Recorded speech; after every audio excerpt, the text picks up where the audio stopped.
It has recently come to our attention that a petition has been submitted asking that this board rescind the zoning permit issued to Windham Windsor Housing Trust to construct affordable housing on the land adjacent to the Putney Community Garden.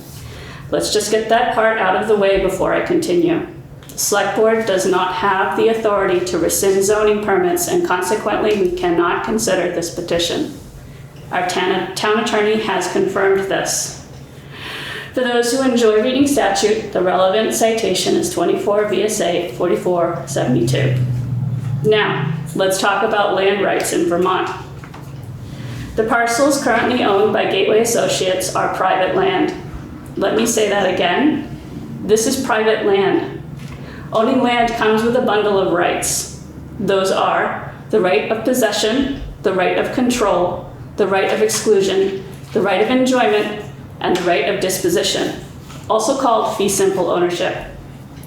In other words, landowners can do whatever they want with their land with two exceptions.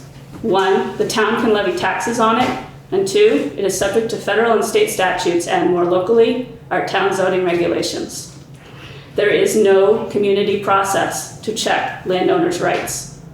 This parcel does not belong to the town, nor does it belong to the community.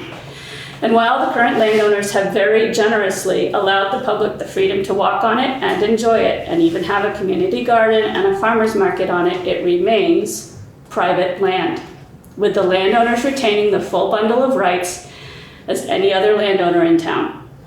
Like any other landowner in town, they could have posted it and not allowed anyone on it.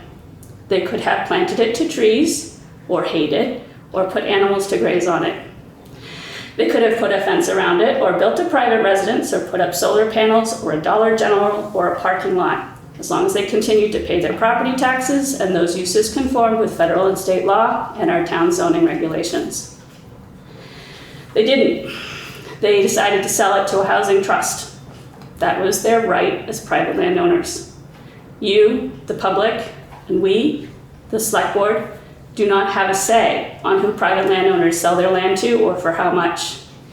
They do not have to sell it to you or someone of your choosing because you think you have a better use for the land.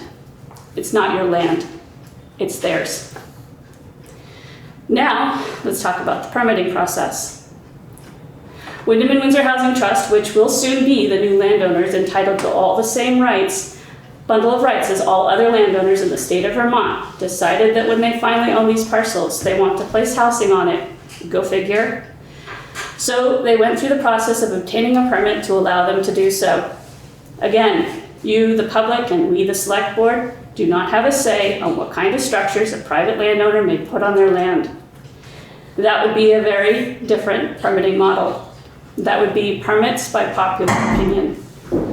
Imagine wanting to add a deck to your house and having to go to a town meeting to seek permission from your fellow citizens to do so. What if they didn't like you? What if they decided it wasn't anything personal? They're not against decks per se, but they felt you already had too many decks. What if they think decks are bad for the environment? What if they think you haven't lived in Putney for long enough? Fortunately, to build a deck or any other structure on your land, your project just has to conform to the rules in our zoning bylaws to get approval to build it. That process doesn't question what kind of people might set foot on your new structure or if your new structure will bring in the right amount of taxes. It is based on a set of standard rules no matter what your name is or where you came from. It's a process that tries to balance land rights with town goals in the most objective way possible, with a robust appeals process that goes all the way up to the Vermont Supreme Court. Our zoning bylaws apply to every landowner equally and do not bend to the opinions of a vocal minority. They are applied in a statutorily defined process by appropriate municipal panels. In our case, that process goes through our zoning administrator and our development review board. The Select Board and the voters have no role in this process. Now, let's talk about this petition.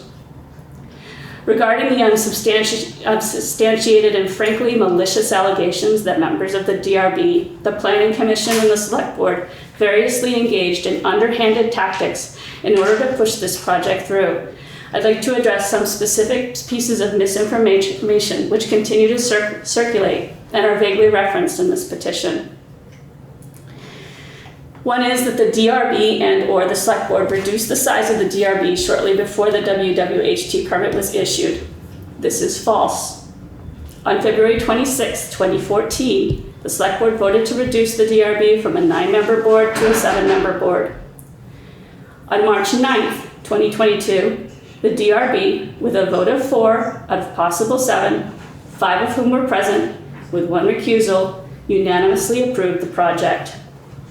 On March 23, 2022, the Select Board reduced the size of the DRB from 7 to 5 because of issues with recruitment and known ongoing issues with recusals due to conflicts of interest. March 23 is after March 9th. Let's repeat that. March 23 is after March 9th, every single year. The year 2014, likewise, is 8 years before 2022, which was way before this permit was a twinkle in anyone's eye. There is no narrative that can make this timeline work in any other way. Another is that there were multiple and ongoing conflicts of interest among members of these boards. This is also false. While 1 member of the Select Board and 1 member on the DRB did have a vested financial interest on the sale of the property in question, each time this subject came up, these members properly disclosed their conflict and recused themselves. Every time. I know. I was there. Another is that the Planning Commission changed zoning bylaws in order to accommodate this project shortly before the permit was issued. Specifically, that the parcel was zoned commercial and then rezoned residential. The town did not rezone the Gateway project land from commercial to residential. Putney does not have a commercial-only zoning. The parcel in question has always been zoned village residential. What the Planning Commission recommended and what the Select Board voted for after a duly warned public hearing was to reduce the minimum lot size from 15,000 square feet to 10,000 for public water and sewer lots to support the potential of the neighborhood development area designation. The proposed Gateway project fit within the existing minimum lot size before these changes were made, so the conspiracy theory that the Planning Commission and the Select Board voted to change these rules to make the project conform is untrue. Also, those changes were voted on in April of 2021. The permit was not applied for until December of 2021 and wasn't granted until March of the following year. In other words, the project was designed to conform to our zoning bylaws, not the other way around. Again, if we follow the generally accepted view of how time works, this narrative cannot be construed in any other way. Furthermore, while investigating what missteps there might have been in an effort to improve our processes going forward is a good idea, the remedy for any missteps in the original process has already been taken. That remedy was appealing the DRB's decision to Vermont Environmental Court and then the Vermont Supreme Court. Both courts reviewed the permit de novo, as new, and found it to conform to the Town of Putney zoning bylaws. When a court hears a case de novo, it is deciding the issues without reference to any legal conclusion or assumption made by the previous body to hear the case, in this case, our Development Review Board. This appeal process is designed to cure any issues that may have arisen in the original process.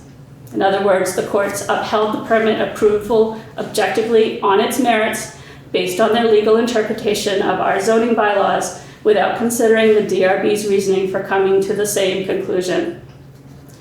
Vermont Supreme Court was the last stop for this appeal. There are no other avenues left to appeal or rescind this permit. The court has spoken. Windham and Windsor Housing Trust has won the right to build the housing they've been permitted for on the land that they will soon own. Finally, let's talk about civility and public discourse. A recent post on Facebook directly targeted the members of our DRB in a sexist and ageist way, and many other commentaries and false narratives both on and off of social media for the past 2 years have continued to paint the entire town leadership as an evil cabal that is secretly in the pocket of a large, wealthy monopoly.